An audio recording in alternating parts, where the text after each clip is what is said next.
Hi, I'm Brian with GuruFi.com, and welcome back to our series on getting into a great graduate school.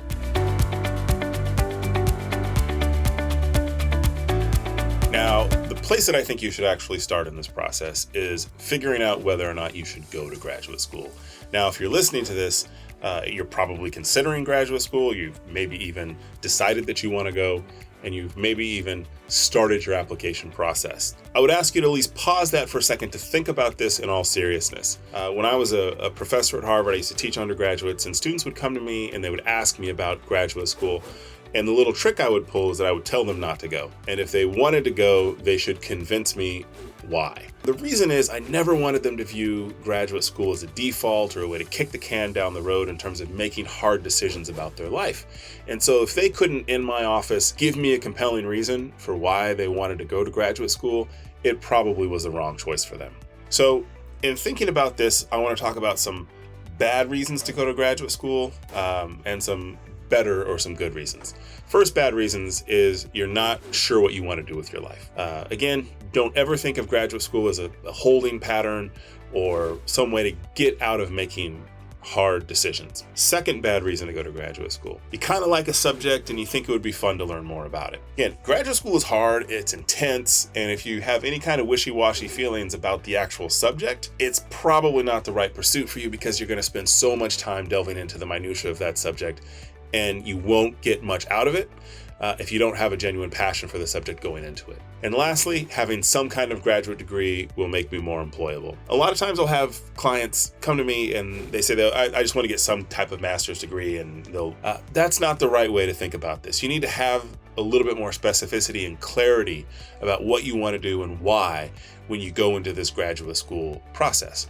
So here's some better reasons to pursue graduate school. First, you have some specific and sophisticated visions for what you want to study. You can talk about this in an informed way, you have clarity about the nature of the subject, etc. Second, you have a specific and informed vision for how learning about this can move you into a career you're interested in. Now, sometimes this is a little bit more straightforward, like if you want to be an English professor, you sort of have to get a Ph.D. in English or some related fields in order to do that. But for other master's degrees or even doctoral degrees, you should have a sense of what the career is that you want to move into after you complete graduate school. There should be some real clarity about this.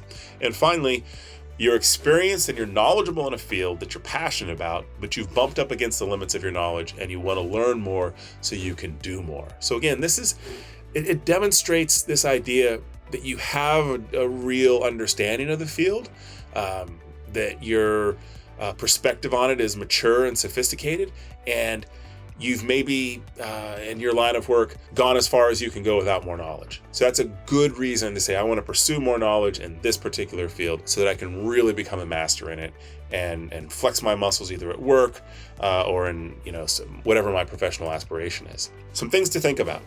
First, funding. Will you go to graduate school if you have to self-finance, right? If that's the case, then it may change your thoughts about applying at the start. Second, understand how difficult graduate school can be, all right? So, for example, about 40% of PhD students don't earn their doctorate. 60%, will finish, but a big chunk don't. The number for STEM is a little better. It's about a third of STEM master's students don't complete their master's degrees, and less than half of humanities PhD students actually earn their doctorate. One of the big reasons for this is that students don't arrive with a clear sense of why or a specific vision of what they want to do in graduate school. So many of the people that were in my cohort who dropped out, more or less it was because they discovered along the way they weren't really passionate about this field enough for them to devote 2 years for a master's degree or 6, 7, 8 years for a PhD, and it just wasn't for them.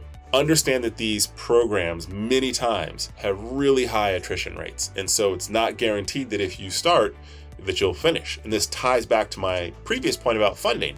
If you start a graduate program but you don't finish, you might still end up being on the hook for a year of tuition and fees, etc., but without the degree to show for it. So understand that this is a very serious endeavor before you jump in. I hate to be the kind of the Debbie Downer here, but I do want you to go into the graduate school application process with your eyes open. For me and for so many other people, graduate school is this amazing process where you get to study alongside and under people who are really passionate about the things that you're passionate about, who are incredibly smart, who are dedicated to the work that you're excited about, and it can set you up for a fulfilling career, whether it's in academia or otherwise. But you need to approach this process with a sense of maturity and open eyes and a clear answer to the why question for why you're going to graduate school and what you hope to achieve afterwards in terms of how this sets up the rest of your career. All right, so are you still in? If I haven't scared you off, we'll see you in the next episode when we'll talk about the 3 most important factors to consider when you're applying to graduate school. All right, thanks everyone. I'm Brian Phoebe from GuruFi.com. Please make sure you check us out. If you have any questions, shoot us an email at service@gurufi.com. That's GURUFI.com. If you need help with any personal statements or any other application materials, check us out at GuruFi.com. And lastly, you know the line.